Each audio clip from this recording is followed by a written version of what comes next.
श्री कृष्ण गोविंद हरे मुरारे, हे नाथ नारायण वासुदेव।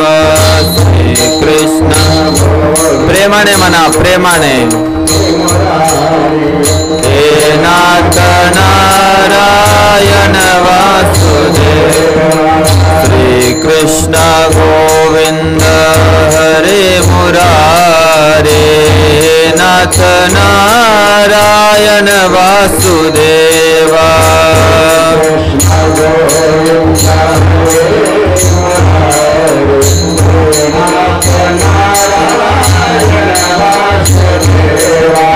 हे नाथ नारायण वासुदेवा, हे नाथ नारायण वासुदेवा।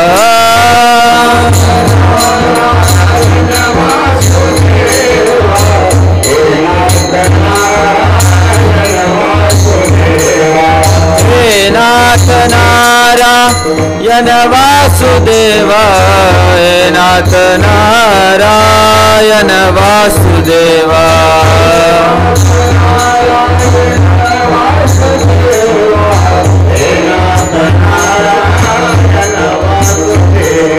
श्री कृष्ण गोविंद हरे मुरारे, नाथ नारायण वासुदेवा।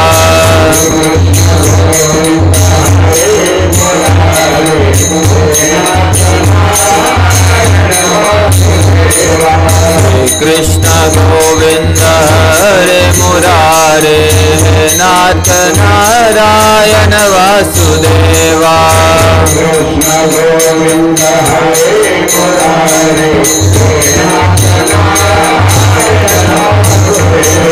श्री कृष्ण गोविंद हरे मुरारे, नाथ नारायण वासुदेवा।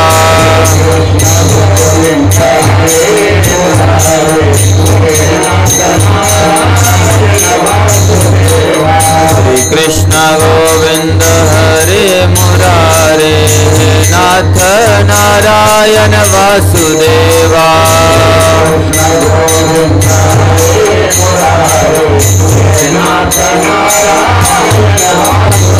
हरे कृष्णा कृष्ण कृष्ण हरे हरे, हरे राम राम राम हरे हरे।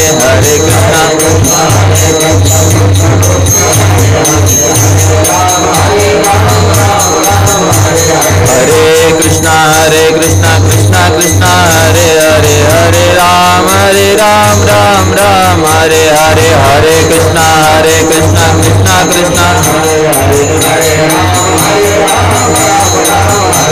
हरे कृष्णा कृष्ण कृष्ण हरे हरे, हरे राम राम राम हरे हरे। हरे कृष्णा कृष्ण कृष्ण हरे हरे। बोला बोला। हरे कृष्णा कृष्ण कृष्ण हरे हरे, हरे राम राम राम हरे हरे।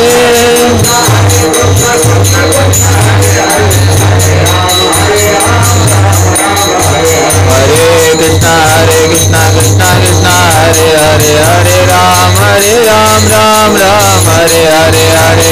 हरे कृष्णा कृष्ण कृष्ण हरे हरे, हरे राम हरे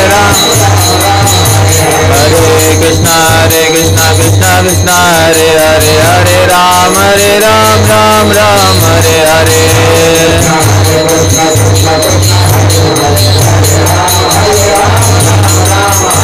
हरे कृष्णा कृष्ण कृष्ण हरे हरे, हरे राम राम राम हरे हरे।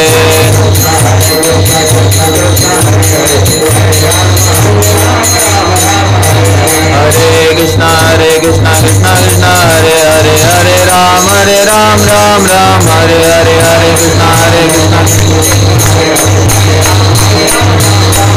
हरे कृष्णा कृष्ण हरे कृष्णा कृष्ण कृष्ण हरे हरे, हरे राम राम राम हरे हरे। हरे कृष्णा कृष्ण कृष्ण हरे हरे, हरे राम राम राम हरे हरे। बोला पुंडलिक वरदहरी विठ्ठल श्री ज्ञानदेव तुकाराम पंढरीनाथ भगवान की माऊली ज्ञानेश्वर महाराज जय कृष्ण भगवान की जय।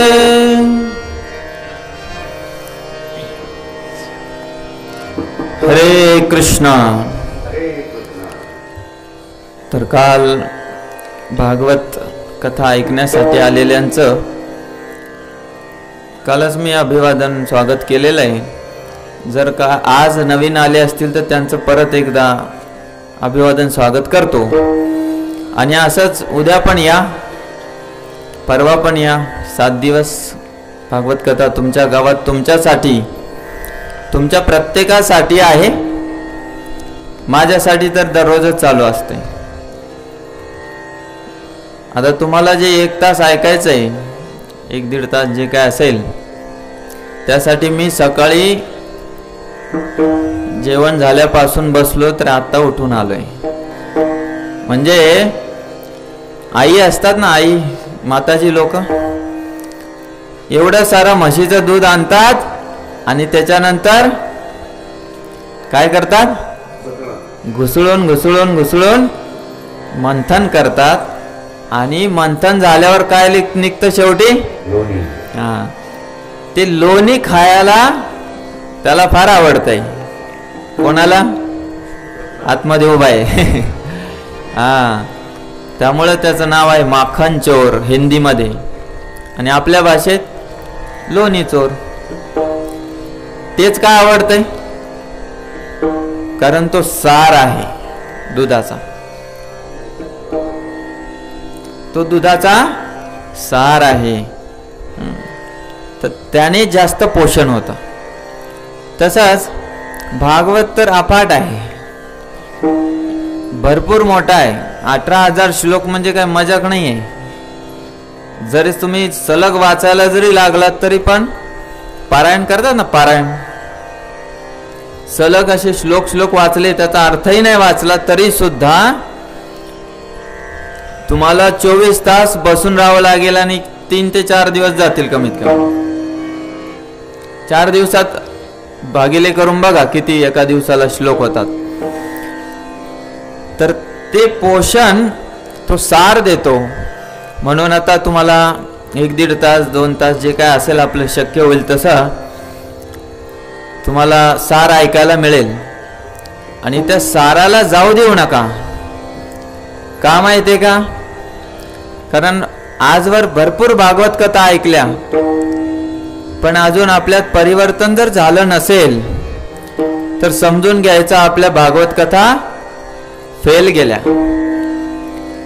मी म्हणतो एका सप्ताहामध्ये, एका भागवत सप्ताहामध्ये एक जरी दुर्गुण दूर झाला तरी सुद्धा तो सप्ताह सफल झाला असं समजायचं। एकच दुर्गुण, सर्वच्या सर्व दोष जातील अशी अपेक्षा करायची नाही। आवाज थोडं अजून शार्प पाहिजे, म्हणजे असा घुमतोय, थोडा शार्प द्या, शार्प। हरी हरी हरी हरी हरी, हा बस बस। एकच दुर्गुण दूर झाला ना तरी सुद्धा आपली भागवत कथा सफल झाली असं समजायचं। तर काल आपण पाहिलं की श्रीमद भागवत म्हणजे काय, श्रीमद भागवताची उत्पत्ती कशी झाली, कोण कोणाला कधी कशा प्रकारे सांगितलंय, हे रिव्हिजन आहे आपल्या भागवत कथेचं रिव्हिजन आहे। नाही तर पुढे पाठ मागे सपाट असं नको। तर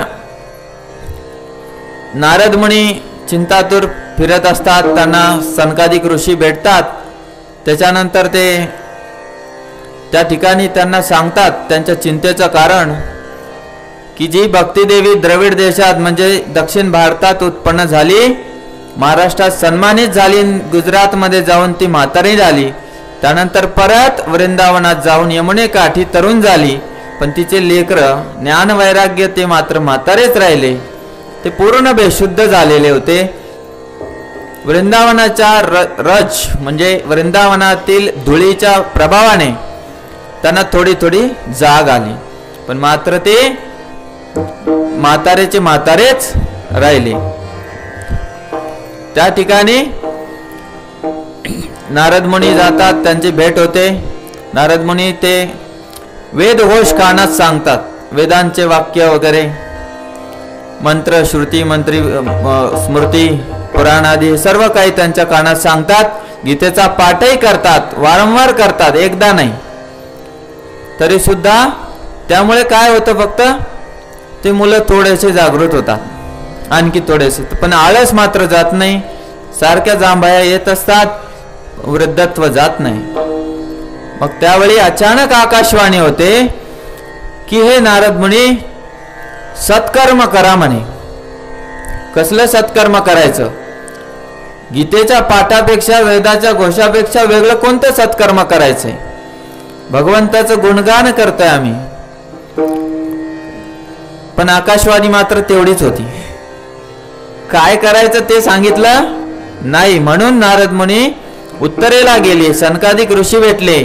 त्या ठिकाणी त्यांनी समजून सांगितलं की श्रीमद भागवत सप्ताहविधी करा, त्यापेक्षा उत्तम सत्कर्म दुसरा कोणताही नाही. आणि त्या ठिकाणी मग त्यांनी हरिद्वार या ठिकाणी जाऊन आनंद घाटावर बसून, ज्या ठिकाणी फार सुंदर सुंदर कल्पवृक्षासारखी झाडं होती, सुंदर असं वातावरण होतं, त्या वातावरणामध्ये नदीच्या काठी बसून त्यांनी भागवत सप्ताहविधी पार पाडला. आणि ते भागवत सप्ताहविधी करणारे वक्ते होते सनकादिक ऋषी. त्यांना उच्च आसनावर बसवलं होतं. काल मी सांगितलं की हे आसन म्हणजे व्यासासन आहे. या ठिकाणी बसलेला व्यक्ती सर्वांसाठी सन्माननीय असतो, म्हणून योग्य त्या वक्त्यालाच बसवलं पाहिजे. आणि श्रोत्यांनी देखील धीर गंभीर होऊन ऐकलं पाहिजे. सनकादिक ऋषींनी सप्ताहविधी पार पाडला. नारद मुनी म्हटले, थांबा, भक्ती देवीला बोलवून आणतो. म्हणे गरज नाही, ती आपोआप येईल म्हणे. ज्या ठिकाणी भागवत कथा होते तिथे भक्ती आपोआप प्रकट होते. आणि तेच झालं. भक्ती देवी आपल्या मुलासहित आली, भागवत कथा उत्तम रीतीने पार पाडली. आणि त्यानंतर भक्ती देवी आनंद, हर्ष उल्हासाने नाचायला लागली. तरुणी झाली होती आणि सोबत सोबत तिचे मुलं सुद्धा तरुण झाले होते. हे आपण काल थोडक्यात कमी वेळेमध्ये ऐकलं होतं. आणि त्यावेळी भक्ती देवी म्हणते की बाबा, माझं स्थान कुठे आहे? ते म्हणे, तुझं स्थान भाविक भक्तांच्या हृदयात आहे, त्याच्यापेक्षा वेगळं तुझं स्थान नाहीये. त्या दिवसापासून भक्तीने भक्तांच्या हृदयात स्थान मिळवलेलं आहे. तर मी एक थोडं तुम्हाला यासाठी सांगत होतो की रिव्हिजन, कारण काल थोडी धावपळ झाली आणि पाऊस पण येत होता, बरेच जण नव्हते. आता हळूहळू लोकांची संख्याही वाढत चालली आहे, मागे पंडल पण वाढत जाईल. तर एक प्रश्न माझ्या हृदयात आला, जो तुम्हाला कोणाला आला असेल नाही असेल माहिती नाही, पण मी सांगून देतो. कारण मी तसा भौतिक जीवनात इंजिनियर आहे, होतो, सॉरी क्षमा करा, होतो.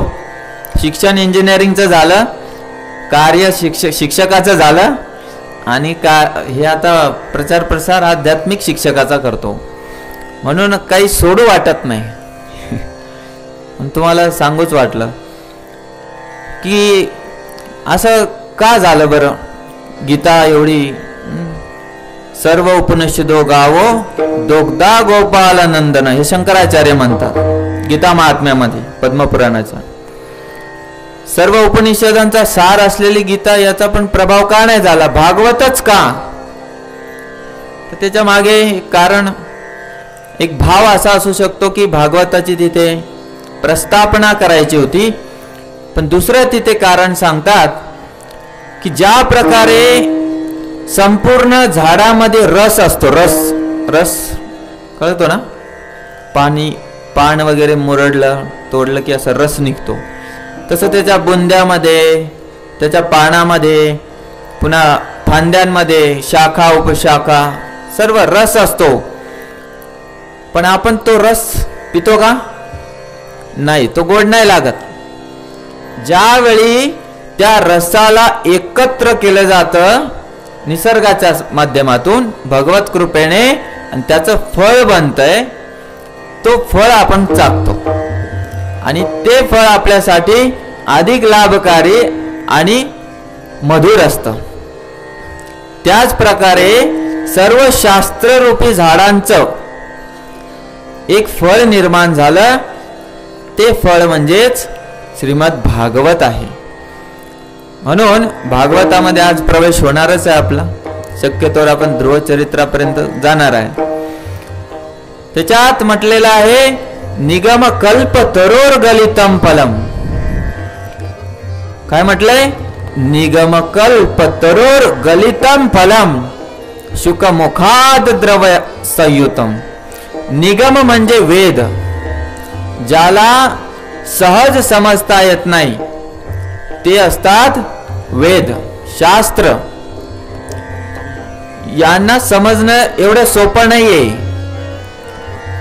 निगम कल्प तरोर हे कसे आहेत? कल्पतरू आहेत. बघा, कल्पतरू म्हणजे काय?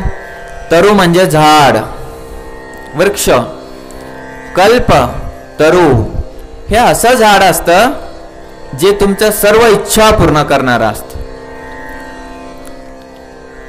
पण शास्त्र असा कल्पतरू आहे, चांगला व्यक्ती गेला तर चांगलं भेटल आणि वाईट गेला तर वाईट भेटल. म्हणून ज्या प्रकारे शास्त्राचं दोहन करणार त्या प्रकारे फळ मिळणार आहे, ते सगळं देणार. मला सांगा, मंत्र कुठून आले? शास्त्रातून आले. तंत्र कुठून आलं? शास्त्रातून आलं. तंत्राच्या माध्यमातून याला काळी कर, त्याला काळी कर, त्याला उडव, त्याला करणी कर, मूठ मारणे, माहिती आहे ना? हे तंत्राचा विषय आहे. याला ना काळी जादू म्हणतात आपल्या साध्या भाषेत. ते शास्त्राचंच आहे. पण ज्याला जे पाहिजे शास्त्र ते देतं. म्हणून हे कल्पतरू आहे.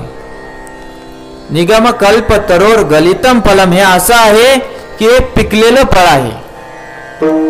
कसं फळ आहे? पिकलेलं, कच्चं फळ नाही आहे. गलितम, पूर्णपणे आता गळून पडणार आहे अशा प्रकारचं फळ आहे. पण त्या फळाला शुकाचार्यांनी स्पर्श केला. हे तुम्हाला सामान्यपणे गावातल्या लोकांना माहीतच असतं. पेरू कोणता गोड असतो किंवा आंबा गोड कोणता असतो? ज्या आंब्याला कोणी पोपटाने चोच मारलेली असते. आणि हे पोपट कोण आहेत? शुकाचार्य आहेत. शुकाचार्य किंवा शुकदेव गोस्वामी. आणि खरोखर हे पोपटच आहेत बर का.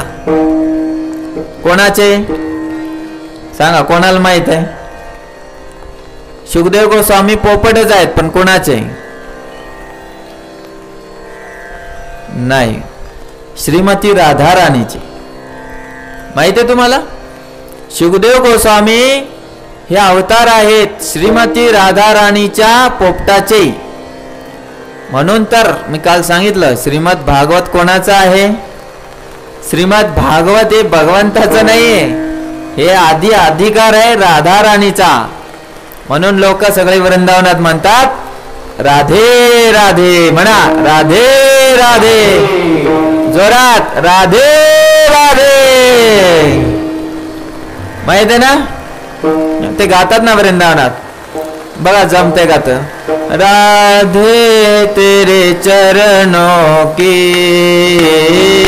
राधे तेरे चरणों की. म्हणा तेरे चरणों की, राधे तेरे चरणों की, राधे तेरे चरणों की. गर धूल जो मिल जाए, गर धूल जो मिल जाए सच कहता हूँ राधे, सच कहता हूँ राधे। जीवन सुधर जाए राधे तेरे चरणों की, श्यामा तेरे चरणों की, राधे तेरे चरणों की, श्यामा तेरे चरणों की।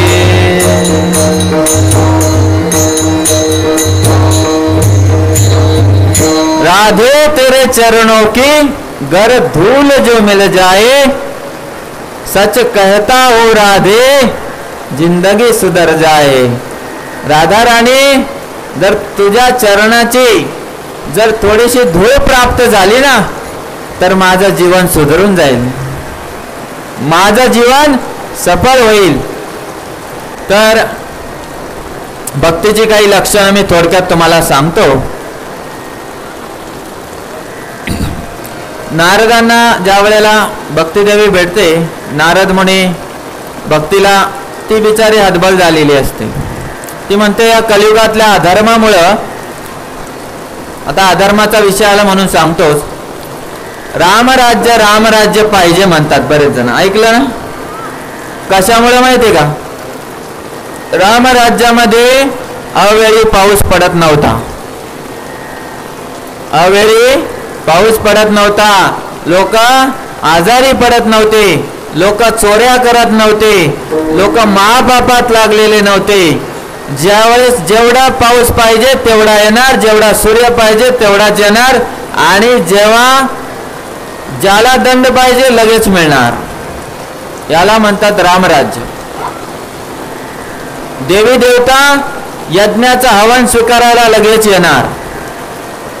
आता असं आहे, कोर्टात केस गेल्यावर माणूस मेल्यानंतर निकाल लागतो, बरोबर का नाही?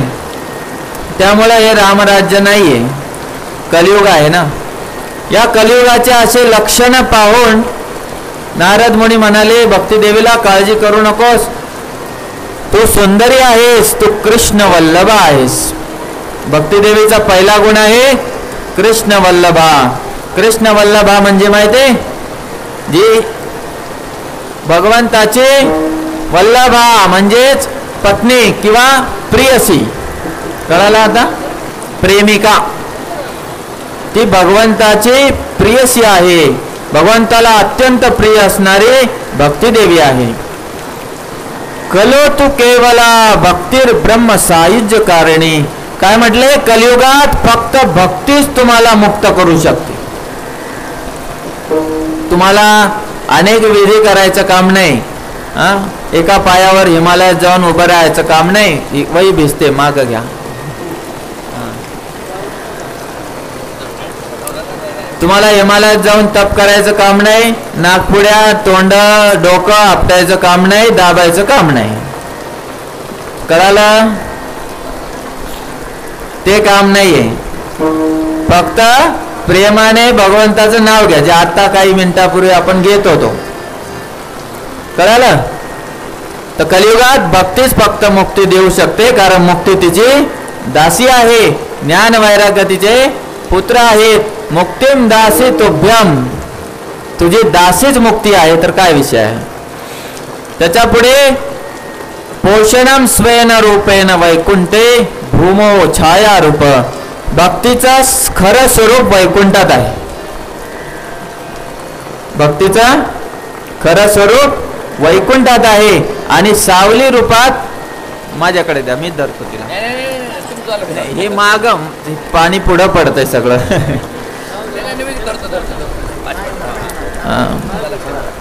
तर भक्ती सावली रूपात या भूमीवर वास करते, सावली रूपात। बघा, सावली रूपात असून एवढं कल्याण करणारी भक्ती असेल तर साक्षात भक्ती प्रकट झाल्यावर काय होत असेल? तर असं म्हणतात, ज्या व्यक्तीच्या हृदयात भक्तीने जन्म घेतला त्याला परत कधी यमदर्शन करायची गरज पडत नाही, त्याच्यासाठी जन्म मृत्यू राहत नाही। का? त्याने त्याच्या हृदयात भक्तीने जन्म घेतला. त्याला स्वप्नातही यमदर्शन होत नाही. हरिहरी साध्यते भक्त्या प्रमाणम तत्र गोपिका. काय म्हटलेलं आहे की भक्तीद्वारेच भगवत प्राप्ती होते. प्रमाण काय मागता तर गोपींना बघा म्हणे वृंदावनात. काय माहिती होतं त्या गोपींना, म्हणजे वरवर करणे विचारता. असं नाही की गोपी सारखे तर विद्वान विद्वान कोणी नाही आहे, पण दिसायला मात्र साध्या सुध्या गोपिका होत्या. पण असं त्यांनी भगवंताला आपलं केलं होतं की त्या भगवंताला सुद्धा राहत नव्हतं त्यांच्या वाचून. जगाचा मालक सदैव गोपी गोपी करत फिरायचा. भक्त्या कृष्ण पुरस्थितो. केवळ भक्तीनेच भगवंत समोर उभे राहतात. म्हणून नारदांना पद्मपुराणात भगवंत म्हणतात नाम संकीर्तन. तिथे तुकोबाराय म्हटले आहेत. नाम संकीर्तन साधन पैसोबत तुकोबारायांचा अभंग आहे. पद्मपुराणात श्लोक येतो, त्याच्यात ते काय म्हणतात की मी कुठे राहतो म्हणे, यत्र गायंती मद भक्ता तत्र तिष्ठामि नारदा. कुठे राहतो, नाहं तिष्ठामि वैकुंठे. मी वैकुंठात राहत नाही. योगिनाम हृदय शिवा. मी योग्यांच्या हृदयात राहत नाही. कुठे राहता तुम्ही, तुमचं घर कुठे आहे म्हणे, जिथे भगवंताचे भक्त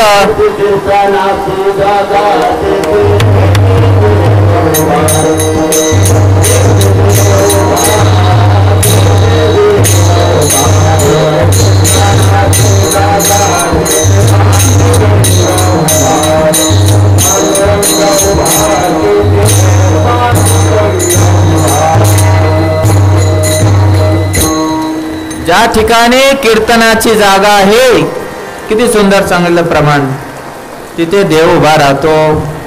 मग त्याच्या व्यतिरिक्त काय आपल्याला पाहिजे. लोक हजारो तोटके सांगू द्या, हे करा ते करा, काहीही करायचं नाही. बसता उठता गाता फिरता भांडता कांडता फक्त आणि फक्त हरिमुखी गाता.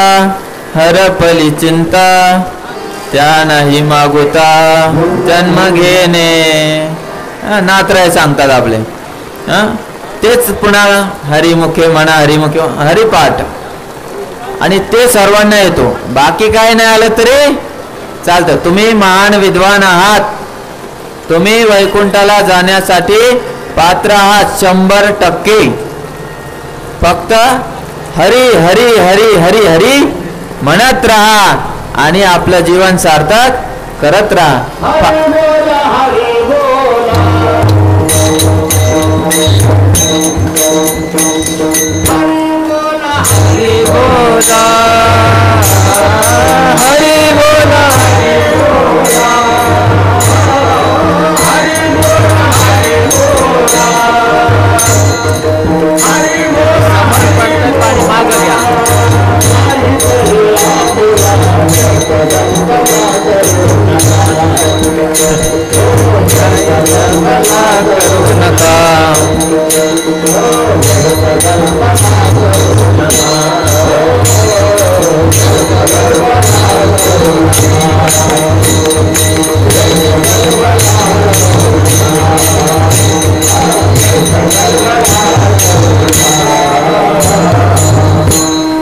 हरी हरी म्हणत राहा, गलबला करू नका. काय सुंदर आहे ना, साध्या भाषेत. तर हे भक्तीचे लक्षण आहेत. तर भक्तीला प्राप्त करण्यासाठीच आपण इथे हा तप आहे. आता एवढा पाऊस येतोय है ना, हिरण्यकशिपू तिथे उभा होता, त्याच्यावर पाऊस पडत होता, ऊन लागत होता, थंडी लागत होती. आता आपल्याला पण पाऊस, फक्त थोडं छत्र धरलंय भगवान श्रीकृष्णांनी असं मंडपरूपी चक्र. त्यामुळे ते कधी कधी लिकेज होते थोडंफार. तर भक्ती फार महत्वाची आहे. ज्ञान वैराग्य तिचे पुत्र आहेत. तुम्हाला थोडक्यात नाही ना, नाथरायांचं एक प्रमाण आहे, भक्ती प्रेमा विना ज्ञान नको देवा.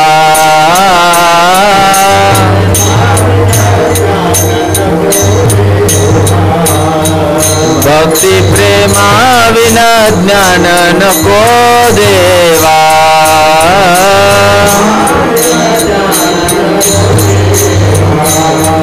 अभिमान आदि अभिमान नित्य नम. प्रेमा सुखा दे प्रेमा सुखा दे प्रेमा सुखा दे प्रेमा.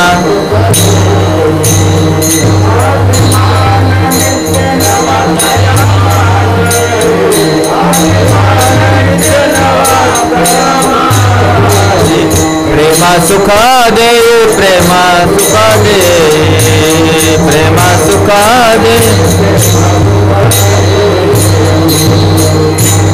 प्रेमा सुखा दे प्रेमे विना नाही समाधान. तर हे प्रेम यज्ञ चालू आहे. भागवत कथा हा प्रेम यज्ञ. ज्ञान यज्ञापेक्षाही वरचा भक्ती यज्ञ प्रेम यज्ञ. तर ते भरपूर आहेत. प्रमाण घेत राहिलं तर भरपूर वेळ जाईल. थोडं प्रेमाचा भुकेला ना दुष्काळ तयाला जाऊ द्या. तर आता दुष्काळ नाही सुकाळ झालेला आहे. भरपूर पाणी पाणी झालंय सगळीकडे. माहिती नाही थोड्या वेळात तिथं पूर येतो काय. तर असू द्या. तर भगवंत भक्तीवर भरपूर प्रसन्न असतात. भक्ती प्राप्त करणं आपल्या जीवनाचा उद्देश आहे.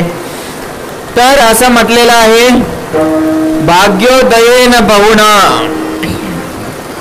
भाग्योदयेन बहुजन्म समर्चितेन.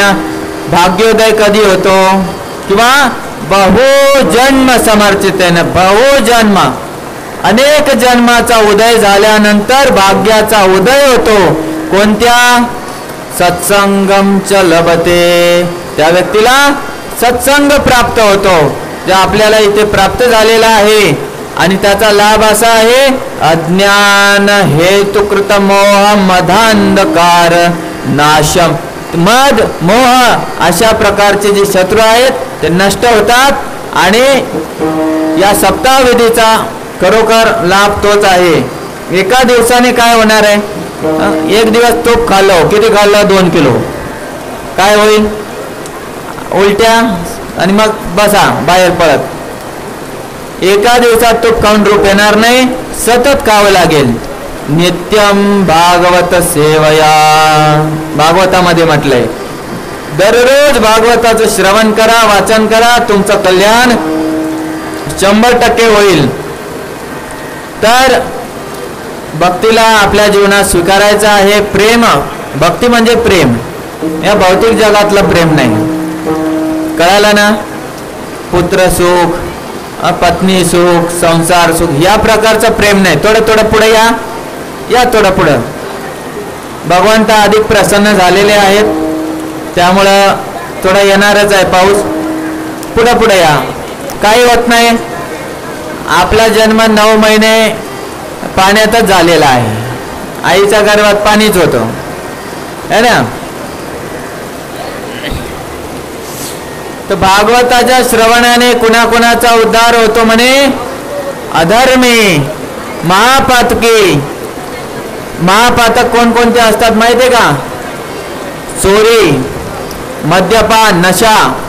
जे नशा करतात ते महापातक आहेत. 5 पंचमहापातक. चोरी नशा गुरुपत्नी गमन. गुरुपत्नीचा सहवास करणे ब्रह्महत्या करणे आणि विश्वासघात करणे. अशा प्रकारचे 5 महापाप आहेत. अशांचा सुद्धा उद्धार होतो म्हणे भागवत ऐकल्याने. काया वाचा मनाने जे काही पाप होतात ते सुद्धा नष्ट होतात. तर म्हणे काय उदाहरण आहे का. म्हणे आहे ना. कोणता आहे म्हणे की आत्मदेव नावाचा ब्राह्मण तुंगभद्रा नदीच्या काठी राहायचा. सूर्यासमान तेजवान धर्मशील असा ब्राह्मण पण निपुत्रिक होता. काय करणार. शास्त्र सांगतं ज्या घराच्या अंगणामध्ये बाळ खेळत नाहीत त्या घराचा त्या दाम्पत्याचा गृहस्थ आश्रम हा अपूर्ण मानलेला आहे. मी इथे गृहस्थ म्हटलं. मी काय म्हणलो गृहस्थ. गृहस्थाचा अर्थ काय होतो माहिती आहे का. गृह म्हणजे काय नाही माहिती का? मोठ्याने सांगा ना, थोडं बोलत जा, मला पण आवडतंय. गृह म्हणजे नाही माहिती? एक तरी उत्तर. गृह गृह गृह गृह नाही ऐकलं?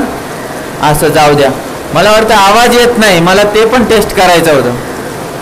गृह म्हणजे पत्नी, घर नाही. काय म्हटलं मी?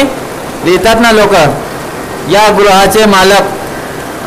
घर त्याचा दुय्यम अर्थ आहे. प्रथम अर्थ आहे पत्नी. जो एका पत्नीत संतुष्ट असतो तो असतो गृहस्थ. कळालं का? असं नाही की बा तो फिरतोय जिथं पाहा तिथं, शरीराने नाही मनाने.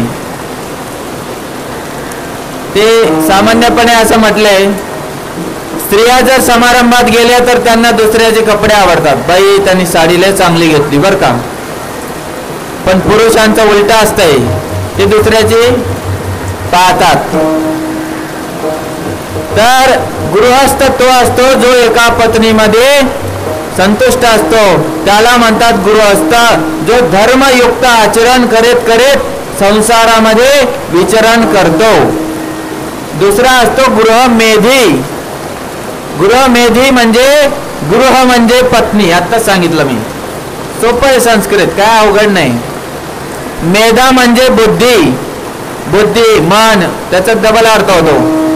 ज्या व्यक्तीचं मन बुद्धी पूर्णपणे पत्नीतच आहे, त्याच्या व्यतिरिक्त कुठंच नाही, त्याला म्हणतात गृहमेधी.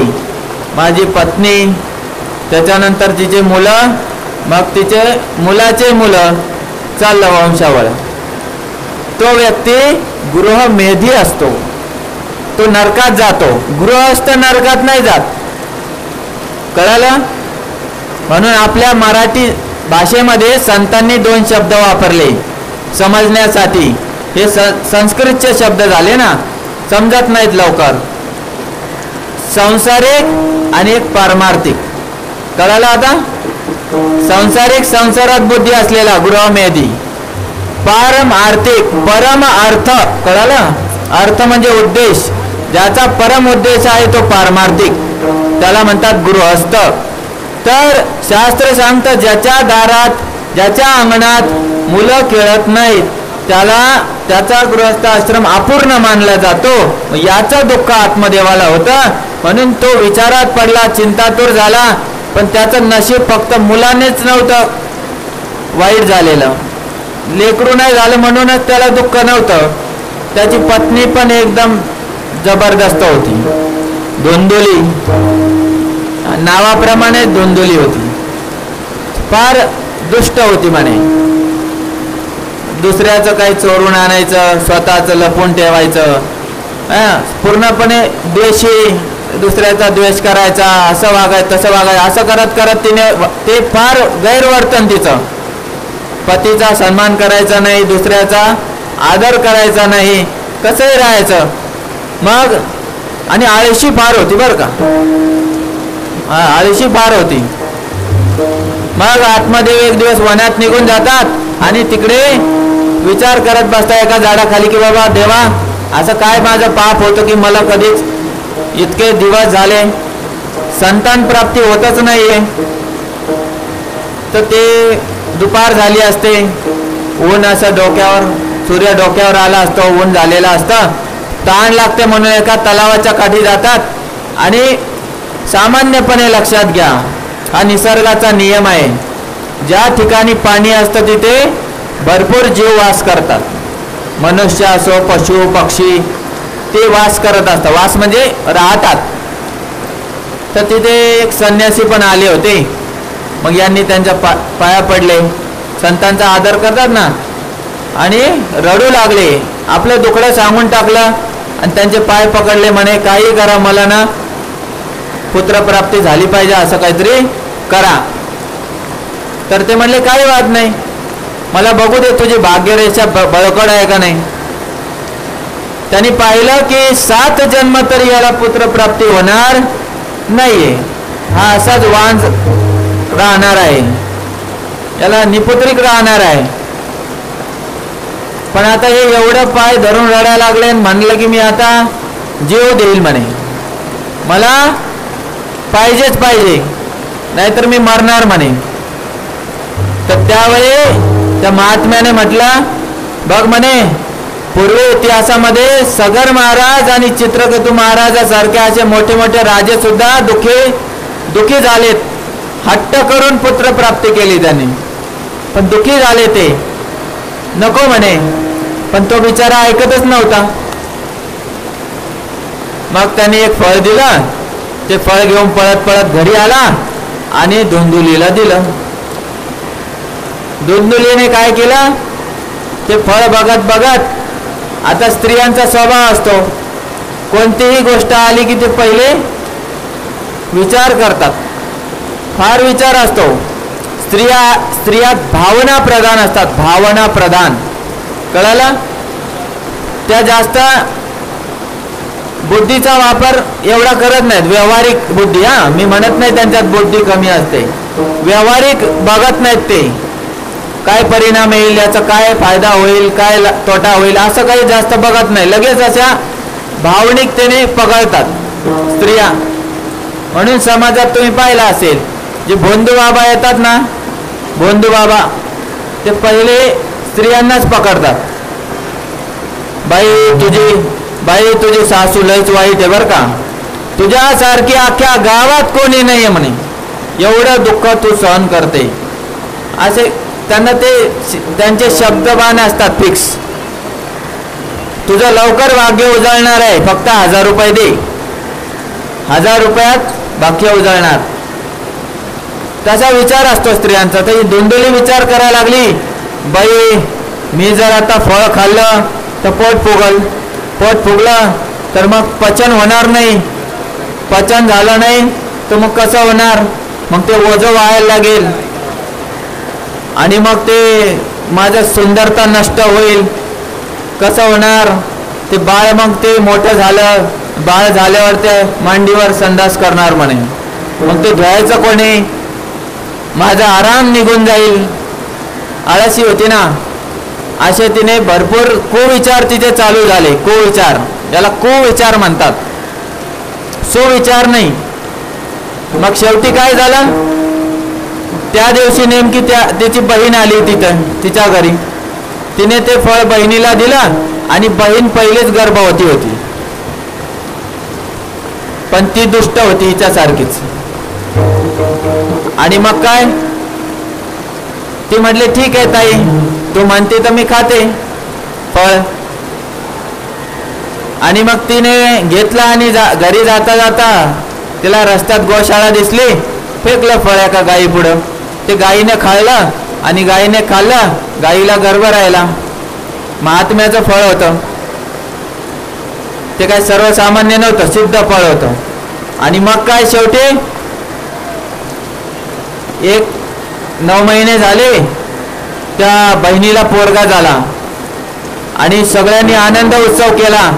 तिने गुपचूप तो बहिणीला आणून दिला, कोणाला, धुंदुलीला, आणि म्हणे माझं पोरग पडलं म्हणे.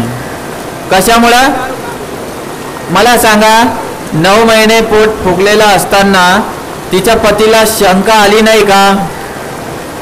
पण तिच्या बहिणीच्या पतीला नोट है तो वोट है पैसे विकत घेतलं.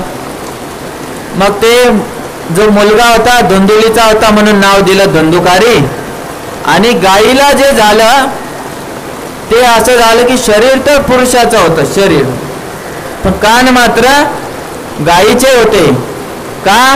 कारण कानच एकमेव असं अवयव आहे जे तुम्हाला या जगातून उद्धार करण्यासाठी कायमचा चांगला आहे. श्रवण, कळलं? तर गाईचे कान असलेला असल्यामुळे त्याचं नाव झालं गोकर्ण. आणि मग तो आता गाय 33 कोटी देवी देवता त्या गायीच्या शरीरात असतात. सर्वात सात्विक जर कोणी असेल ती गोमाता आहे. कळलं? ज्या घराच्या दारापुढे गाय उभी असते मी तुम्हाला 1,00,000 रुपयाच्या बॉन्डवर लिहून देतो, तो ते घर कधीच गरीब होणार नाही, कधीच गरीब होणार नाही. पण आपलं दुर्दैव हे आहे की आज आपल्याला गाय नको, कुत्र पाहिजे, कुत्र. असं कुत्र की शास्त्रात कुत्र्याला म्हटलेलं आहे स्पर्श केला तर त्या व्यक्तीने आंघोळ केली पाहिजे. ज्या घरात कुत्र असतं त्या घरात भगवंत लक्ष्मी देवी कधीच वास करत नाही. तुम्ही म्हणसाल मग कुत्र्याला काय मारून टाकायचं का? आता शास्त्र कसं काय एवढं निर्दयी असू शकतं? नाही, ज्याचं स्थान ठरलेलं आहे. चप्पल पायातच घालण्यासाठी आहे, डोक्यावर घेण्यासाठी नाही. पायाची वाहन पायीच बरी, डोक्यावर घेऊ नका. कुत्रा दारातच उत्तम असतं, घरात नाही. गोमाता ही सर्वत्र फिरू शकते. तर गायीच्या त्या स्वभावामुळं, उत्तम स्वभावामुळं तो गोकर्णही उत्तम स्वभावाचा झाला. तुम्हाला सांगतो आणखी एक, तुळशी माता, तुळशी देवी, गोमाता आणि वैष्णव सेवा एवढी केली ना, किंवा तिन्हीपैकी एक जरी केली तर तुमचं वैकुंठ फिक्स आहे, फिक्स 100%. त्यामुळं या गोष्टी विसरायच्या नाही. वैष्णव सेवा, संत आले, जे होईल माझ्या सामर्थ्याने मी सेवा करेन. पाणी आहे घरात, पाणी द्या. खायला आहे, खायला द्या. हा चान्स सोडायचा नाही. वैष्णव सेवा, संत सेवा, तुळशी सेवा, दररोज तुळशीची सेवा करणं हे गृहस्थाचं पहिलं कर्तव्य आहे. दररोज लेकरांनाही शिकवा. आम्ही गुरुकुल ऑनलाईन मी शिकवतो, तर मी मुलांना हे शिकवतो. माझं उद्या तुम्हाला खुशखबरी सांगेल. तर तुळशी सेवा करणे आणि शेवटी गोसेवा. तुम्हाला गाय पाळता येत नाही तर जे पाळतात तिथं जाऊन त्यांना खाऊ घाला. खाण्यात काही घालू नका, खाऊ घाला. काही काय असतात नालायक, त्यांना प्रसाद दिला पाहिजे. कारण हे ऑनलाईन पण जाणार आहे माझं, तुमच्यासाठीच नाही. तर गोसेवा करा. गायीच्या उत्तम स्वभावामुळे गोकर्ण चांगला झाला आणि तो उत्तम रीतीने शास्त्रामध्ये निपुण झाला.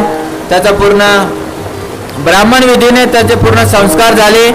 धुंदुकारीचे पण झाले, उपनयन वगैरे सर्व जातकर्म संस्कार पूर्ण केले. आत्मदेव ब्राह्मणाला वाटलं बाबा बाबा लय चांगलं झालं, आता पुत्रप्राप्ती झाली, आता कोणाचे टोमणे खायची गरज नाही. पण तुम्हाला सांगतो, बाळाचे पाय पाळण्यात दिसतात तसं त्याचे लहानपणापासूनच दिसायला लागले. मुलांसोबत खेळता खेळता मुलांना मारणे, चोऱ्या करणे, कोणाला एवढं मारणे की जीवच गेला पाहिजे. भरपूर काही तो चालू केला. आता आत्मदेव ब्राह्मणाला त्या संन्यासाचे शब्द आठवले. म्हणजे दुःख ओढवून नको घेऊ. ते म्हणजे काय वाद नाही, ठीक आहे. आणि शेवटी घर सोडून गेले, वैतागून घर सोडून गेले आत्मदेव ब्राह्मण. आता घर बापाने सोडलं. ज्या घरात बाप नाही राहत त्या घरातले मुलं बेशिस्त बनतात. म्हणून बापाचं स्थान बापच, बाप तो बाप रहेगा असं हिंदीत म्हटलंय. आईच्या द्वारे मुलं कंट्रोल नाही होत, लक्षात घ्या. मग धुंदुकारी एकदम वेड्यात झाला. तो मोठा झाला होता, तरुण झाला होता. वेश्यागमन सुरू झालं. 5-5, 4-4 वेश्या घेऊन आला. आणि शेवटी मग त्याने काय केलं, आईला एवढं मारलं, भरपूर बेदम मारली धुंदुली. बरोबरच, बरं केलं. चांगलं आहे ना मारणं? नाही. तिने चुकीचं केलं होतं, पण ते कर्तव्य याचं नव्हतं, ते देवाचं होतं तिला शिक्षा देण्याचं. पण तिचा आळस तिच्या जीवावर आला. शेवटी तिला दारातल्या विहिरीत उडी टाकून जीव द्यावा लागला. गेली धुंदुली. त्याच्यानंतर गोकर्णाला आता सुटका झाली. आई वडील होते तोपर्यंत एक कर्तव्य होतं. तिथून ते तीर्थाटनासाठी गोकर्ण निघून गेला. इकडे वेश्यागमन करण्यामध्ये रत झाला होता धुंदुकारी. त्याच्यानंतर त्या वेश्या असतात. वेश्या म्हणजे काय हो? ज्या वेशीवर राहतात, ज्यांना घरात स्थान नसतं. वेशीच्या पलीकडे स्थान असायचं पहिले वेश्यांना, ज्याला शुद्ध भाषेत गणिका म्हणल्या जायचं. पण आजकाल तसं नाही. आचरणावरून त्या बनल्यात. तर शेवटी त्यांनी मागणी केली की आम्हाला सोनं नाणं कपडे लत्ते राजासारखं आचरण पाहिजे. हा म्हटलं पैसे कुठून आणायचे? देतो दरोडा टाकून. गेला राजाचे इथं धन चोरून आणलं. आणि मग या स्त्रियांच्या मनामध्ये विचार आला की राजाने पकडलं तर याच्यासोबत आपणही आत जाऊ. याला आपण आत नाही वर घालू. आणि मग रात्रीच झोपेतच बाजेवर बांधला आणि एवढा कुठला एवढा मारला जीव जाईना त्याचा. शेवटी तोंडात असे कोळसे टाकले गरम गरम आणि शेवटी त्याची हत्या केली. असं असतं. जैसी करणे वैसी भरणी. केले कर्म झाले त्याचे भोग आले. तर शेवटी धुंदुकारी तडपू तडपू मेला. ही गोष्ट ज्यावेळेस ही वार्ता ही घटना ज्यावेळेस गोकर्णाला कळाली त्यावेळेस त्यांनी गयेमध्ये जाऊन त्याचं श्राद्ध केलं. परत घरी आले गोकर्ण. दारात झोपले. रात्रीची वेळ होती. लोकांना दिसले होते. गोकर्ण फार प्रसिद्ध होते. चांगला माणूस हा सर्वांमध्ये प्रसिद्ध असतो. वाईटही असतो पण चांगल्या रीतीने. तर दारात झोपले होते गोकर्ण. तर अचानक कधी बोकड, कधी पक्षी, कधी देवता असे वेगवेगळे रूप धारण करून धुंदुकारी येऊ लागला. त्याला प्रेत योनी प्राप्त झाली होती. कोणती? प्रेत योनी. भूत प्रेत पिशाच. तुम्हाला सांगतो नैसर्गिक मृत्यू येईपर्यंत जर कोणी मध्ये शरीराचा नाश केला तर त्या व्यक्तीला प्रेत योनी प्राप्त होते. कळालं? प्रेत योनी म्हणजे त्याला पुढचा जन्म नाही भेटत. त्याला भटकावं लागतं. त्याला खाणं पिणं संडास सगळ्या गोष्टी होतात. त्रास होतो त्याला. मनाच्या गतीने पळावं लागतं. कारण पंचमहाभूताचं शरीर नाही. आता फक्त मन बुद्धी अहंकाराचं सूक्ष्म शरीर आहे. आणि मन माहिती आहे. आता मी इथं आहे, दिल्लीत गेलो, ताजमहल पाहतोय. आता पंढरपुरात पुंडलिकाच्या पुढे आहे, मी तुमच्याच पुढे आहे. पण पंचमहाभूताने आहे, मनाने तिथे आहे. विठ्ठलाच्या चरणावरचा खड्डा पाहतोय बघा, मी लावला हात. मी एवढं पळावं लागतं त्या माणसाला. गरुड पुराणात सांगितलं शरीराचा नाश करणाऱ्या व्यक्तीला त्याचं श्राद्ध होत नाही. त्याचं श्राद्ध होत नाही. त्याला भागवत कथाच ऐकली पाहिजे. त्यासाठी तर एवढे महात्म्यामध्ये सांगितले ना, भागवत कथाच ऐकावी लागेल. भगवंतच कृपा करू शकतात, दुसरं कोणीही नाही. मग शेवटी काय झालं? गोकर्ण चिंतेत पडला. म्हटलं असं कसं झालं? तुझं मी गयत श्राद्ध केलं पण तुझं की मुक्ती झाली नाही. म्हणे तूच मला वाचवू शकतो, काहीतरी कर. म्हणे ठीक आहे. उद्या सकाळी उठल्या उठल्या देवाचं दर्शन झालं. सगळ्या ब्राह्मण मंडळीला ज्ञानी मंडळीला विचारलं की असं असं झालंय, मला रात्री असं स्वप्नात दर्शन झालं धुंदुकारीचं, काय करू? ते म्हणले क्षमा करा, काही माहिती नाही. जर गयेमध्ये श्राद्ध झाल्यानंतर एकदा माणसाचं जर इथे पिंडदान झाल्यावर जर त्याची मुक्ती होत नसेल तर ती गयाचं जे शब्द बोललेला आहे तो फेल झाला. मग नक्कीच हा त्याच्यापेक्षा मोठा पापी असणार आहे, त्यांना माहीतच होता. तर मग काय झालं, ते म्हणे तुम्ही नाही तर असे एका वडाच्या झाडाखाली बसून ते, त्यावेळेस काय असे जागी जागी मंडप नसायचे घरामध्ये बसून वगैरे ते, तर त्यांची ग्रामपंचायत मीटिंग चालू होती. तर त्यांचं अचानक लक्ष गेलं, म्हणे या जगाचे एकमेव साक्षी सदैव असतात ते म्हणजे सूर्य भगवान. हे सूर्यनारायणालाच विचारतो की बाबा नेमकं काय केलं पाहिजे आम्ही. तर त्यांचं तप एवढे स्ट्रॉंग होतं, एवढे बलवान होते ते तपाने गोकर्ण, त्यांनी सूर्याची गती रोखली, हालू देत नव्हते. शेवटी सूर्याला प्रकट होऊन सांगावं लागलं भागवत करा म्हणे. काय करा, भागवत करा, भागवत. आणि या भागवताने तुमचे या धुंदुकारीचा उद्धार होईल. लगेच सप्ताहविधी चालू केला, मंडप टाकला, पोस्टर छापले, गुणीजन कलाकार वक्त्याला बोलवला. वक्ता तिथंच होता ना गोकर्ण, ते बसले, भागवत कथा सुरू झाली. आणि धुंदुकारीने सांगितलं की बाबा हा वेळू आहे सात काय म्हणतात त्याला तुम्ही, कांडे, आम्ही कांडे म्हणतो. त्या 7 कांड्यामध्ये तू बस, 7 दिवसाचे एक एक कांड फुटत राहील, म्हणजे आम्हाला कळेल की तू इथं उपस्थित आहे. तर 7 दिवस उत्तम रीतीने कथा झाली. शेवटी विमान आलं, विष्णुदूत विमानातून उतरले आणि शेवटी धुंदुकारीला म्हटले चल आता.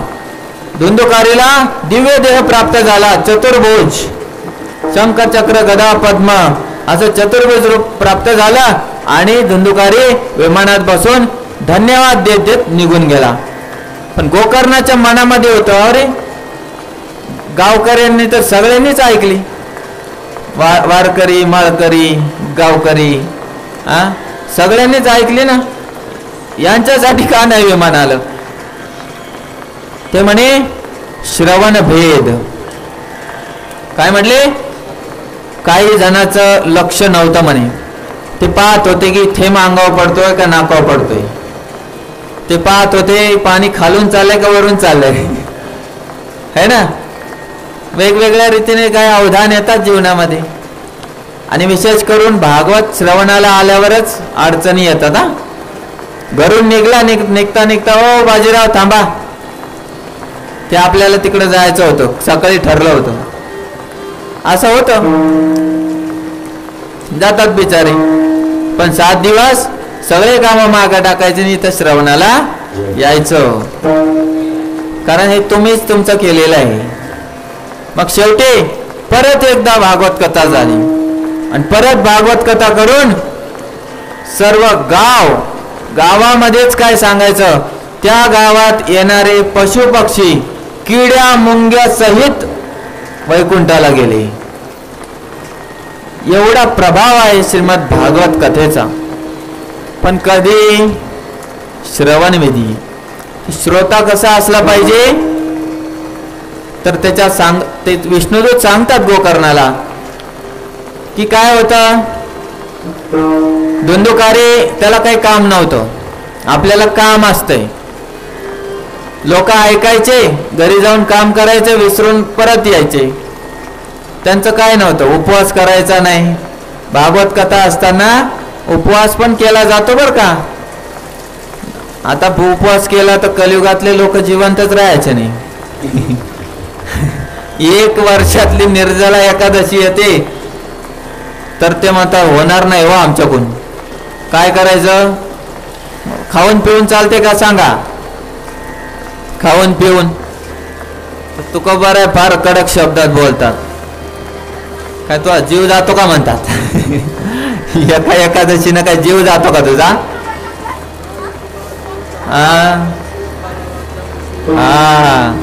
काय तुझा जीव जातो, एकादशी फराळाच्या मिष्टान्न आहे ना, दाबून खातो मिष्टान्न, काय फायदा आहे. पण याचा अर्थ हा नाही की खाऊ नका. कलियुगात शरीर आपलं हे अन्नमय आहे, ठीक आहे. सत्ययुगात अस्थिमय होतं, हाडात प्राण होता. मग ते हळूहळू हळूहळू ते आपलं आता प्राणमय अन्नमय झालंय. आणि आपण जर अन्न खाल्लं नाही तर प्राण राहायचा नाही. पण वर्षातली एक एकादशी मात्र करत जा, है ना. कंठी मिरवा तुळशी, व्रत करा एकादशी, है ना. म्हणवा हरीचे दास. आम्ही म्हणायला तर म्हणतो आम्ही हरीचे दास आहेत, पण गळ्यात कंठीमाळ घालत नाही का, लाज वाटते. आणि जे घालतात म्हणजे प्रकार सांगतोय, क्षमा करा, तर ते काढून खातात, आंघोळ करून परत घालतात, है ना. आणि जे खरोखर घालतात ते एकदा घातली तर जीवनभर काढत नाही.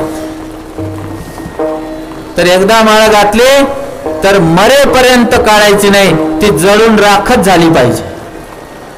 समजलं. हा, कंठीमाळ एकादशी करा, वर्षातल्या पूर्ण एकादशी करा. नाहीतर मी मोठी एकादशी करतो, मी छोटी एकादशी करतो. मोठी आणि छोटी काय, सगळ्या एकादशी एकादशीच असतात, है ना. तुका म्हणे पुण्य राशी तोची करी एकादशी. पुण्याच्या राशी लागतात हो. आयरे गैरे लट्टू खैरे कोणी नाही करू शकत. मी थोडं चॅलेंज देतो, हा, जे करत नाहीत त्यांना. अनेक उपवास करत असाल तुम्ही, मी तुम्हाला थोडक्यात सांगतो, आला विषय म्हणून. गणपतीचे जर समजा व्रत असेल तर तुम्ही व्रत नाही केला तर काय गणपती येऊन दंड घेऊन मारतात का नाही केलं, सांगा. नाही. पण तुम्हाला सांगतो, एकादशी नाही केली ना तुम्ही तर तुम्हाला पाप लागतो. जाशी नावडे एकादशी, हा, तो जिताची नरकवासी, तुकाराम महाराज म्हणतात. तो जिवंतपणीच नरकवासी आहे, त्याला नरकात जायचं काय काम आहे म्हणे. ज्याशी नावडे हे व्रत त्याशी नरक तोही भीत. त्याला नरक सुद्धा घाबरतो, त्याला नरकात काय पाठवता. म्हणून एकादशी करा, कंठीमाळ घाला, एकादशी करा आणि हरिमुखी म्हणा. कळालं. तीनच गोष्टी, फार नाही सांगत. हा, तर अशा रीतीने सगळ्या गावाचा उद्धार झाला. पूर्वी इतिहासात सुद्धा प्रभू रामचंद्राने सर्व अयोध्यावासियांना आपल्या साकेत धामाला नेलं होतं म्हणे. असंच तसंच गोकर्णाच्या कृपेने झालं होतं. तर हे फार महत्वाचं आहे. काही महत्वाच्या शिकवणी मी आता मध्ये मध्ये गाळल्या, कारण आता माझं पण मन थोडं विचलित होत आहे. इकडून एक प्रसाद इकडून एक प्रसाद पडतोय.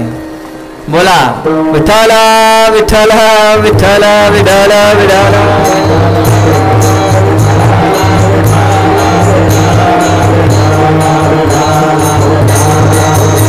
बोला पुंडलिक वरद विठ्ठल श्री ज्ञानदेव तुकाराम.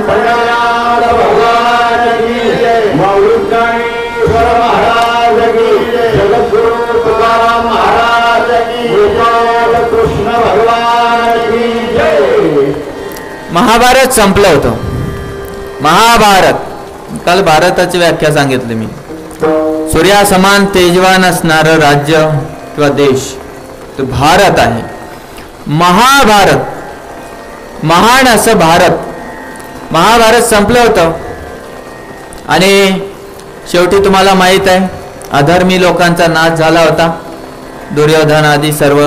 दुर्योधनाची मांडी फोडली होती भीमाने. कुरुक्षेत्रावर विवळत पडला होता.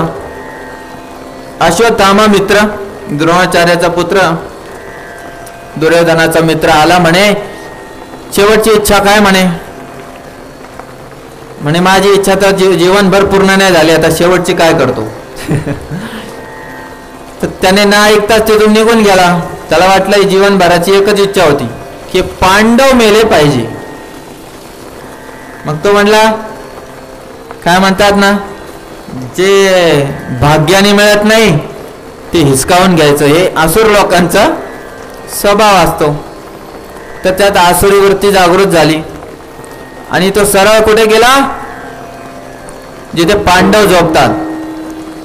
पण तुम्हाला माहित असेल, राखे कृष्ण मारे के, मारे कृष्ण राखे के, असं पश्चिम बंगालमध्ये बंगाली भाषेत म्हणतात. सोपी भाषा आहे, वेगळ्या भाषा नाही. गुजराती, मराठी, बंगाली सारख्याच असतात, संस्कृत पण. काय म्हटले? राखे कृष्ण मारे के म्हणजे कोण? कळालं का? ज्याला भगवंत वाचवू इच्छितात त्याला मारण्याची कोणाची अवकात आहे? आणि मारे कृष्ण राखे के, ज्याला भगवंताला मारायचं त्याला राखणार कोण आहे? त्या दिवशी भगवान श्रीकृष्ण म्हणाले की आज तुम्ही या तंबूत नका झोपू म्हणे. आज तुम्ही त्या तंबूत झोपा. आणि द्रौपदीच्या 5 पुत्रांना सांगितलं तुम्ही या तंबूत झोपा. आणि रात्री अश्वत्थामा आला आणि त्या 5 जणांचे डोके वेगवेगळे केले, दडापासून वेगळे केले. तर कोणी म्हणाला असं कसं आहे?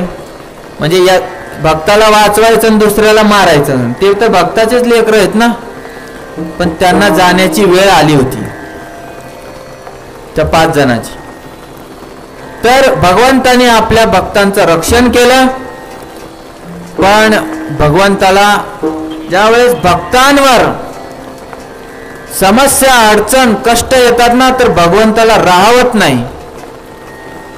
भगवंताला एवढा राग आला, त्याने अर्जुनाला सांगितलं, भीम पळाला, पळत पळत जाऊन अश्वत्थामाला पकडला आणि त्याचा डोक्याचा एक मणी होता, ज्याद्वारे त्याला आजार होत नव्हता आणि तो म्हाताराही होत नव्हता, तो काढून घेतला. आणि त्याला भगवंताने शाप दिला. बघा, भगवंताने आजवर कोणाला शाप नाही दिला बरं का, एक अश्वत्थामा सोडला तर. भगवंताला देणारे जन्माला आलेत. त्यावेळेला एक गांधारी होती, पण त्याच्या व्यतिरिक्त आता कलियुगात खूप गांधारे आहेत. मरी माय देवाने माझच वाटोळं करावं का? हे शब्द हे शापच आहेत, असं नाही बोलायचं. देव कधीच वाईट करत नसतो, तो द्वेष करणाऱ्याचे चांगलं करतो. तुमचं वाईट तुमचे प्रारब्ध करतात, देव करत नाही. जे केलं तेच आपल्याला भोगायला येतं, ते आपणच आहे. आपणच आपल्या जीवनाचे शिल्पकार आहोत ना. तर असा शाप दिला. अजूनही चिरंजीवी आहे ना अश्वत्थामा, अजूनही असं म्हणतात की या पृथ्वी नष्ट होईपर्यंत, प्रलय येईपर्यंत तो इथंच भटकत राहील. त्याला खायला मिळत नाही, फिरायचं असलं तरी सुद्धा पूर्ण अंग छिन्न विच्छिन्न झालेलं आहे, आजार लागलेले, कुष्ठरोगी असं झालं अश्वत्थामाचं. मग भगवंताने त्या अगोदर त्याने ब्रह्मास्त्र सोडलं होतं.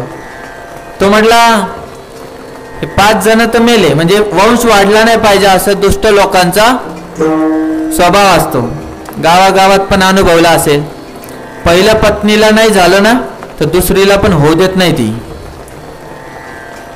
ही सर्वात दुष्ट बुद्धी आहे. याच्यापेक्षा नीच बुद्धीचं कोण नाही.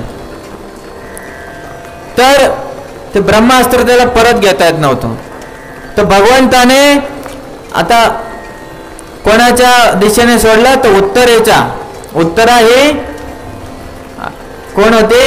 अर्जुनाची सून, अभिमन्यूची पत्नी आणि परीक्षित महाराजांची आई. तर तिच्या गर्भामध्ये जे बाळ होतं, त्या गर्भातील बाळाला मारण्यासाठी ब्रह्मास्त्र सोडलं होतं या अश्वत्थामाने. आणि तिथे ते ब्रह्मास्त्र जाऊन लागणार म्हणून उत्तरा, फार मोठा प्रसंग आहे भागवतात. उत्तरा धावत पळत आली, कृष्ण कृष्ण महाबाहो, कृष्ण कृष्ण कृष्ण रक्षावाम. समजलं?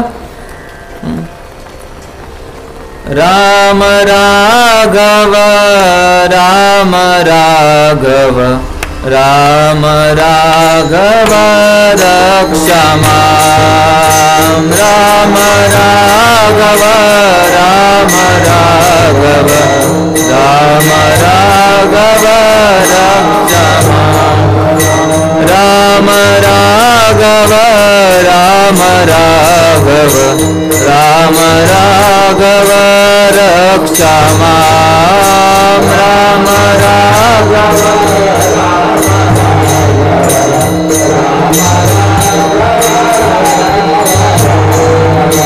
कृष्ण केशव कृष्ण केशव कृष्ण केशव पाहि मां कृष्ण केशव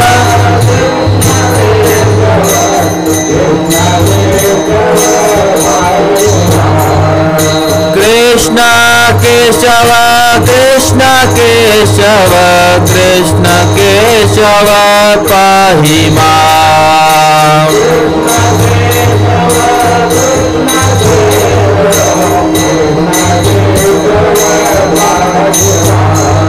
राम राघव राम राघव राम राघव रक्ष मां राम राघव राम राघव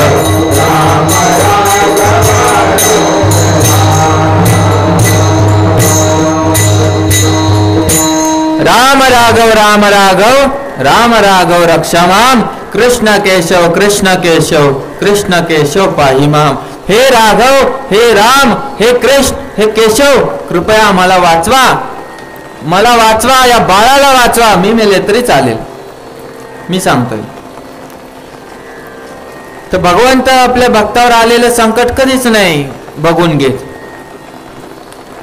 भगवंताने सूक्ष्म रूपात तिच्या गर्भात प्रवेश केला आणि सुदर्शन चक्राने त्या ब्रह्मास्त्राला शोषून घेतं ब्रह्मास्त्र फार शक्तिशाली आहे हा जर दोन ब्रह्मास्त्र एकमेकाला जर धडकले तर संपूर्ण सृष्टीचाही विनाश होऊ शकतो पण तुम्हाला सांगायचं झालं तर संपूर्ण सृष्टीमध्ये सर्वात शक्तिशाली ब्रह्मास्त्र नाहीये सर्वात शक्तिशाली आहे सुदर्शन भगवंताचं सुदर्शन चक्र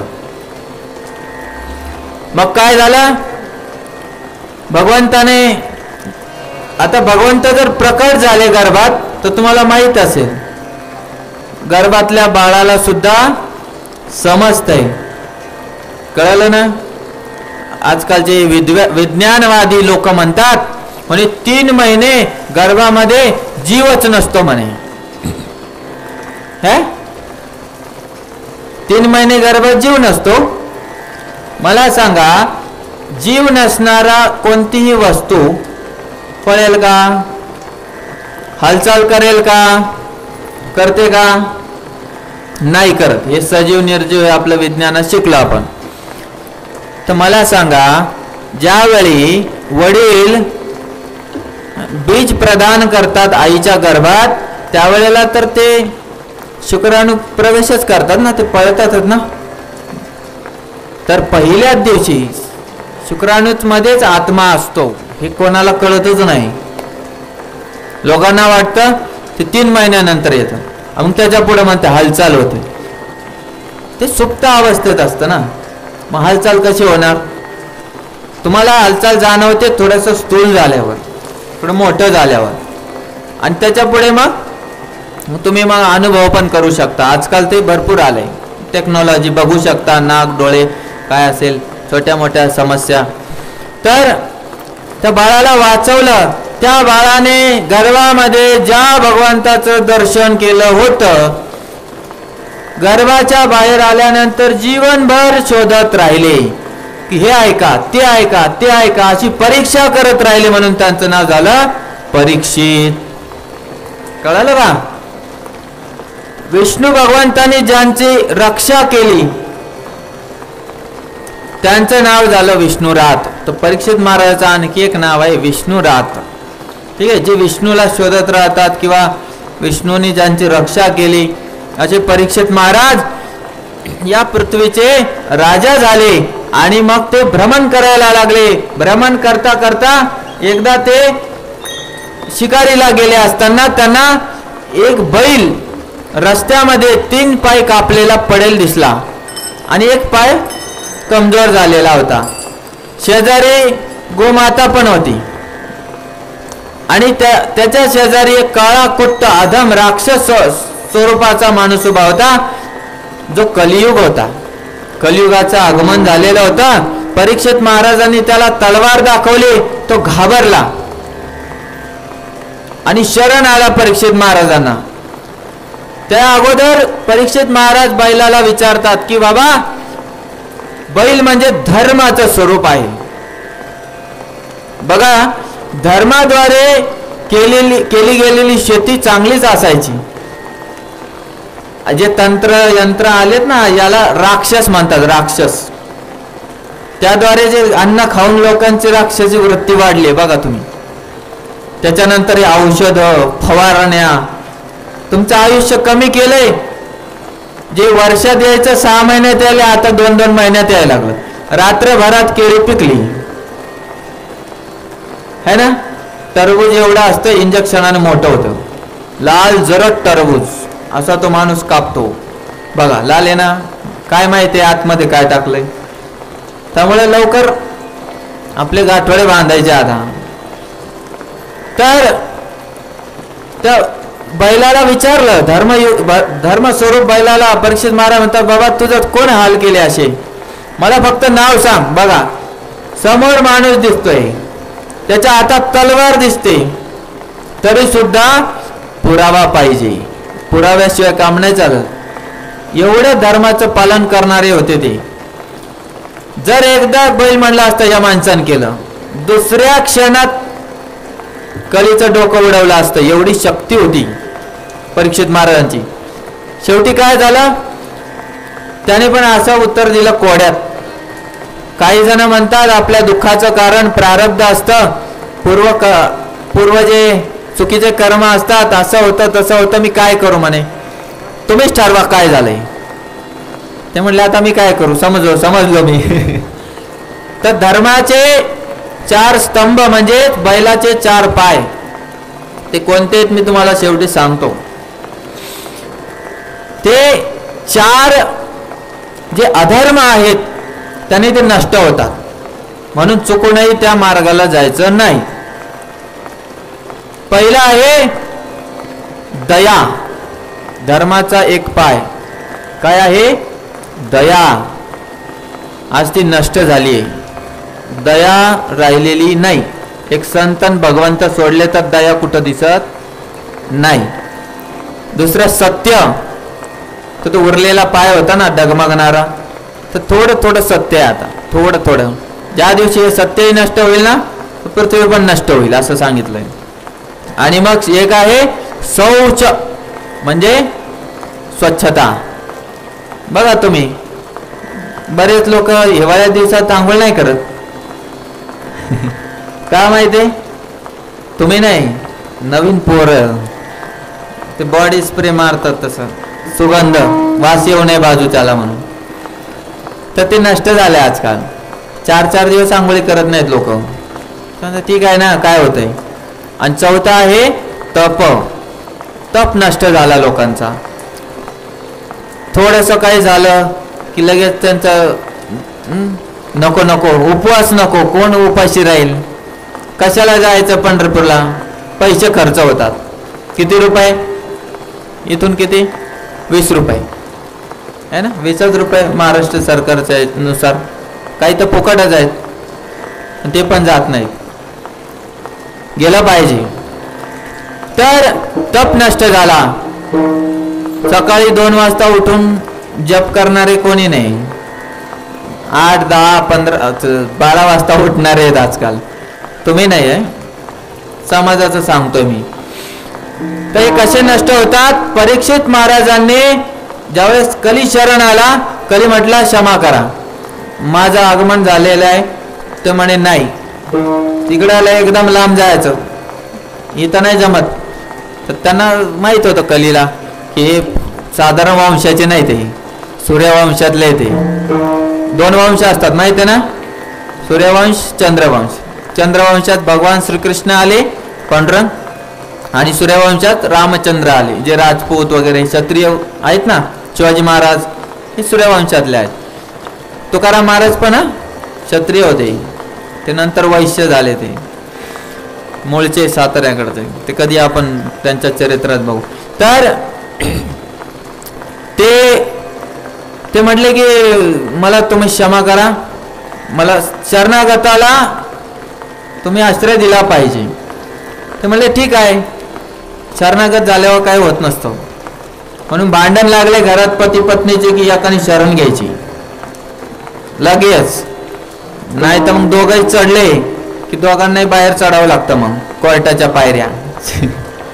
कळालं का? एकाने शरण घ्यायची, मग दुसऱ्याने चढलं की त्यांनी शरण घ्यायची. चान्स दिला पाहिजे ना दुसऱ्या पार्टीला. मग थोडक्यात काय झालं, म्हणे ठीक आहे 4 ठिकाणी मी तुला स्थान देतो. द्यूतम पानम स्त्रिया सुना यत्र अधर्म चतुर्विधा. या ठिकाणी 4 ठिकाणी तू राहू शकतो ज्या ठिकाणी अधर्म आहे, आणि तेच तुझं आवडीचं स्थान आहे. पहिलं स्थान द्यूतम, जुगार, मटका, जंगली रमी, काय म्हणतात पत्ते, 3 पत्ते, काय आजकाल मोबाईलवर आलं ते पण सगळं सांगतो. जिथे जिथे जुगार असेल तिथे तिथे द्यूतम. पानम, पानम म्हणजे आंबट पाणी, 5 रुपयाचं प्यायची, 50 रुपयाचे दाखवायची, त्या ठिकाणी तुम्ही राहू शकता. त्याच्यानंतर स्त्रिया, पत्नी सोडून इतर स्त्रियांची इच्छा करणे. पुरुषासाठी स्त्रिया, स्त्रियांसाठी पुरुष, वेश्यालय. आणि त्याच्यानंतर सुना, सुना म्हणजे समजला असेल तुम्हाला, अभक्ष भक्षण. त्या प्रकारे त्या ठिकाणी जाऊन राहा. त्यावेळी मग ते म्हटले की नाही आणखी एक लोभ असतो ना.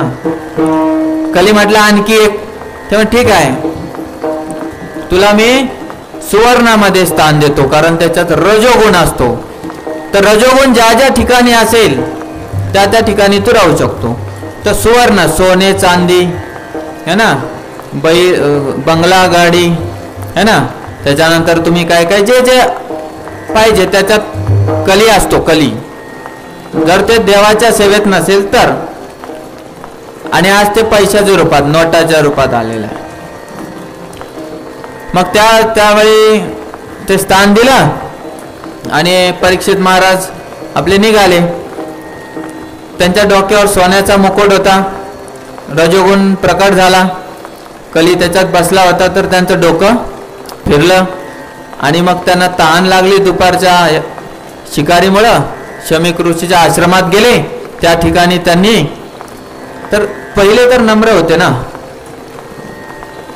मग त्यांच्या कलीने डोकं फिरवल्यामुळं त्यांना वाटलं मी राजा आहे, चक्रवर्ती राजा. चक्रवर्ती समजता संपूर्ण जगाचा एकमेव राजा, पण मला पाणी पण विचारत नाही म्हणे, मीच भरण पोषण करतो यांचं. बघा, ज्यावेळी राजाच्या सरकारच्या, मग मी आता छोटं सांगतो, ग्रामसेवक, सरपंच, आमदार, खासदार, मुख्यमंत्री, प्रधानमंत्री, राष्ट्रपती यांच्या मनात ज्यावेळी असा विचार येईल की मी गावाचा, राज्याचा, लोकांचं भरण पोषण करतो, समजून घ्यायचं त्यांच्या डोक्यावर कलियुगाचं स्थान झालेलं आहे.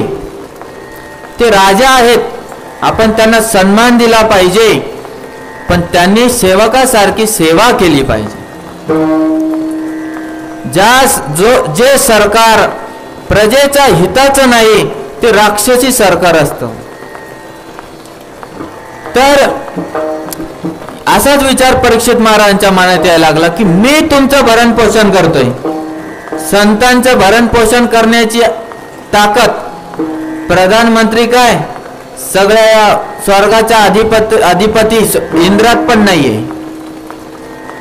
संतांचं भरण पोषण त्यांचा एकमेव मालक करतो, ते म्हणजे विठोबा, दुसरा कोण नाही करत. तुम्ही अन्न वस्त्र निवारा देता ते सुद्धा त्याच्याच कृपेने देता. ही दुष्ट बुद्धी आहे. तर कलीने डोकं फिरवल्यामुळं त्यांना असं वाटलं की माझी सेवा करायची सोडून हे संत डोळे लावून का बसलेत, पाणी नाही, काय नाही विचारत, आसन नाही विचारत. आणि मग शेवटी त्यांनी काय केलं, अपमान करायचा ठरवला. बघा, ज्या राज्यात गोमाता, संत आणि तुळशीचा अपमान सुरू होतो ना, समजून घ्यायचं त्या राज्याचं पतन सुरू झालेलं आहे. त्या राज्याचं पतन सुरू झालेलं आहे. इथे त्यांनी संतांचा अपमान केला. एक साप उचलला बाणाने, त्यांच्या गळ्यात हार, तू मला हार नाही घातला, मी तुला हार घालतो, आणि गेले निघून. मग आता त्या आश्रमातली मुलांनी जाऊन सांगितलं, परम तेजस्वी त्या शमीक ऋषींचा मुलगा शृंगी, म्हटलं की अशा प्रकारे तुझ्या वडिलांचा अपमान झाला. तो थोडा उतावळा होता. लहान बाळ अनुभवी कमी असतात, आणि म्हणून म्हटलंय कमी वयात पद, कमी वयात पद कधीच दिलं गेलं नाही पाहिजे. जोपर्यंत लोखंड गरम होत नाही ना, तोपर्यंत त्याचा आकार सुंदर होत नाही. जोपर्यंत हिऱ्याला चांगले पैलू पडत नाही, तोपर्यंत हिरा सुंदर होत नाही. जोपर्यंत सोनं तळपत नाही, तोपर्यंत सुंदर होत नाही.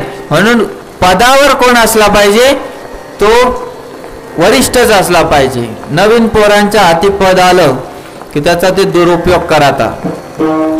पण जर त्याचा गुरु असेल ना, कोणी गुरु, अनुभवी गुरु, मग ते चालवू शकतात, पद चांगलं चालवू शकतात.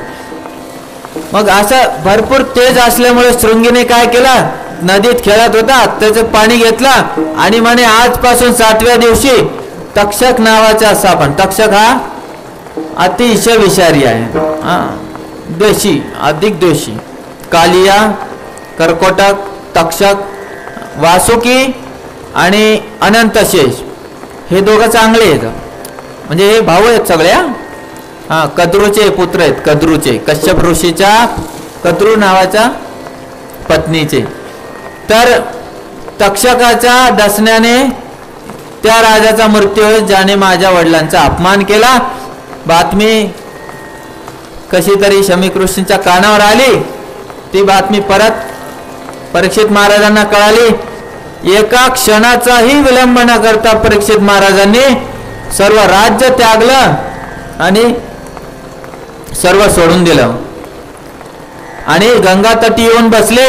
आणि त्यावेळी तिकडून देवता आले, देवता ऋषीमुनी. कारण सर्वसामान्य व्यक्तीने नाही ना चक्रवर्ती पद सोडलेलं, आणि निरोप द्यायला येतात ना लोक. आणि मग शेवटी भगवंताच्या कृपेने सुखदेव गोस्वामी भटकत अवधूत स्वरूपामध्ये तिथे आले. परीक्षित महाराजांनी त्यांची शरण घेतली. म्हणे मला मृत्यूच्या वेळी व्यक्तीने काय केलं पाहिजे, कोणाचं पूजन केलं पाहिजे, असे भरपूर प्रश्न विचारले. तेवढ्यात भागवताची विधी सुरू होणार होती, भागवत सांगा म्हणून. तर देवता अमृत घेऊन आले.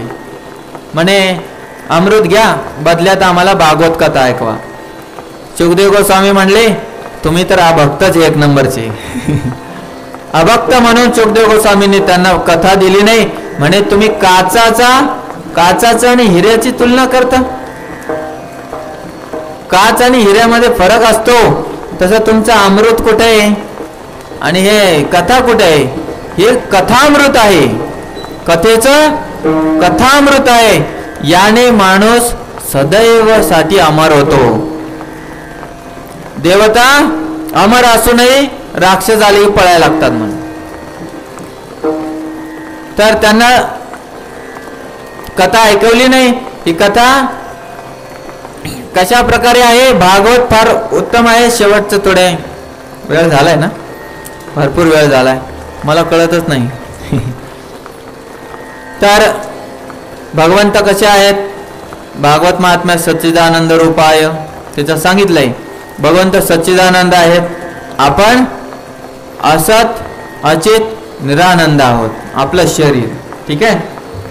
आणि भागवतात प्रवेश पहिला श्लोक तरी आज झाला पाहिजे, मग उद्या घेऊ ध्रुव महाराजांना.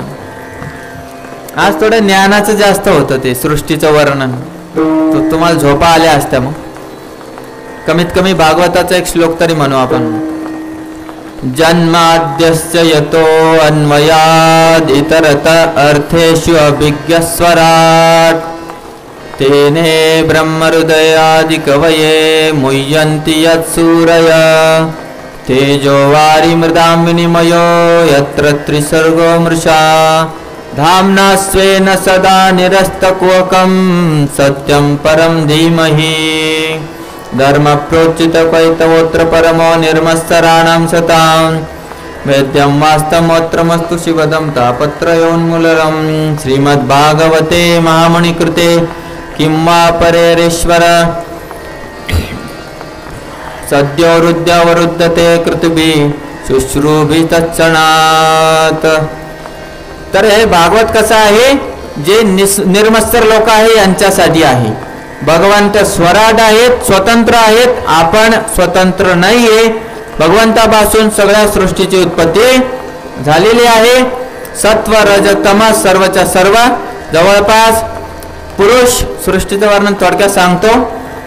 नारद मुनी ब्रह्माजीला विचारतात, पुरुष भगवंत आहेत, प्रकृती त्यांच्यापासून उत्पन्न झाली म्हणून त्यांची पत्नी आहे ती, म्हणून तिचं नाव भूमिमाता. पत्नी सत्यभामाच्या रूपात द्वारकेत प्रकट झाली होती, ती भूदेवी होती. आणि प्रकृती महत्त्व, या महत्त्वाला ज्या वेळेला भगवंत दृष्टिक्षेप टाकतात, अहंकाराच्या द्वारे पृथ्वी आकाश वायू अग्नी पाणी पंचमहाभूत शब्द स्पर्श रसरूप गंध असे विषय, कान नाक डोळे जीभ त्वचा असे ज्ञानेंद्रिय, हात पाय जनेंद्रिय गुदा आणि तोंड असे कर्मेंद्रिय, असे 20 निर्माण झाले. त्यानंतर मन बुद्धी अहंकार असे 3 सूक्ष्म तत्व प्रत्येकाला आहेत. आपलं शरीराचं मी वर्णन करतोय, शेवटी एक आत्मा त्याच्यात प्रवेश करतो, एक पूर्ण शरीर बनतं. ठीक आहे, हे आपलं शरीर आहे. परमात्मा 25व तत्व आहे, ज्याला आपल्याला प्राप्त करायचं असतं. ठीक आहे, तर ज्या संपूर्ण सृष्टीला भगवंतानेच उत्पन्न केलेला आहे. म्हणून ब्रह्माजी शेवटी नारद मुनीला म्हणतात की त्या भगवंताचं सदैव गुणगान झालं पाहिजे. सुभद्र श्रवसे नमो नमः असं म्हणतात. सुभद्र असलं जे नाव आहे भगवंताचं चांगलं आहे. 2 मिनिटं कीर्तन करूया आपण, जेणेकरून आपण इथे विश्राम देऊया आजच्या कथेला. रामकृष्ण हरे मुकुंद मुरारे पांडुरंग पांडुरंग पांडुरंग रे. रामकृष्ण हरे मुकुंद मुरारे पांडुरंग रे. रामकृष्ण हरे मुकुंद मुरारे पांडुरंग पांडुरंग पांडुरंग रे. बोला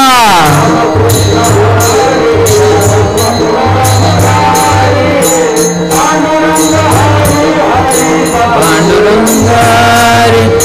रामकृष्ण रे मुकुंद मुरारे पांडुरंग पांडुरंग पांडुरंग हरे.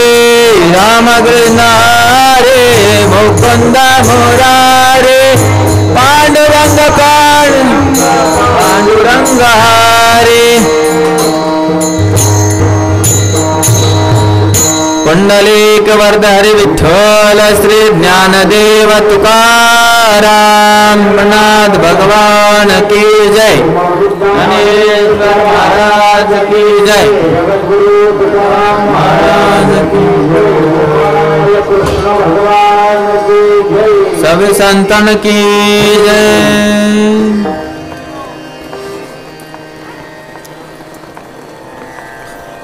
आरती घ्यायची. टॅब कुठे? टॅब टॅब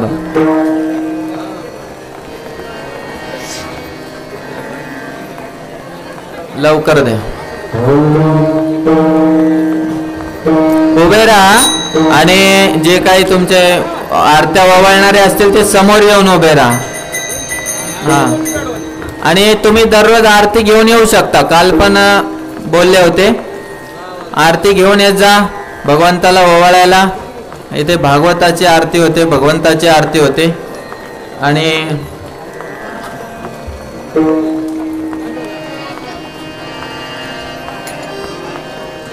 हा जय हो जय श्री भागवता, आरती करू तुझ भगवंता। जय हो जय श्री भागवता, आरती करू तुझ श्री शुक मुनीने परम भक्तीने नाना परीने गाईले जा हरि चरिता, आरती करू तुझ भगवंता। जय हो जय श्री भागवता, आरती करू तुझ भगवंता। वेद तरुचे मधुर फळ, साधुर से स्वज्वळ, आत्मा राम मुनी सकळ, सेवुनी झाले जन सफळ। महापर्वणी आले अवणी के अधरणी, जव जल तरणी ते पतिता, आरती करू तुझ भगवंता। जय हो जय श्री भागवता। बंद करा बंद। येथे व्यासाची वाणी, सार्थक हरि गुण गाऊनी, शास्त्र पुराणे मुकुटमणी, परम प्रेमामृत जननी। सहज सेविता भावुक भक्ता, उदार दाता मोक्ष तत्वता देहाता, आरती जय हो जय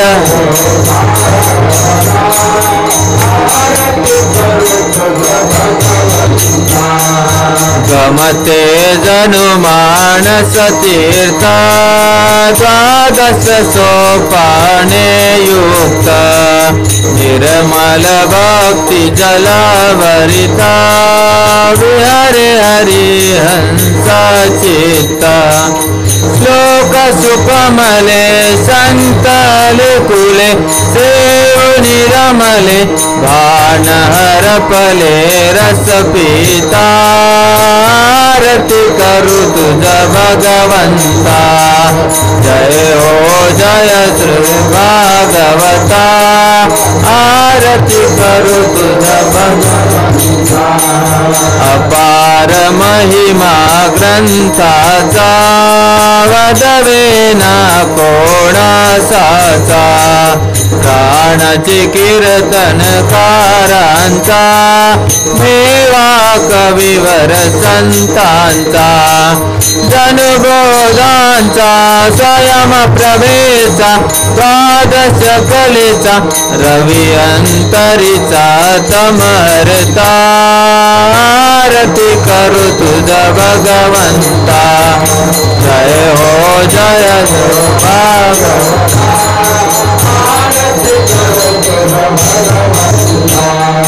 ग्रंथ नवे हा श्री कृष्ण, गीते वेदी मनपूर्व, अनन्य होता या शरण, कचित तळे जन्म मरण। त्रिताप जाती चिरये शांती, नाथ हि वदती कृष्ण पदी ठेवी माथा, आरती करू तुझ भगवंता। जय हो जय श्री भागवता, आरती करू तुझ भगवंता।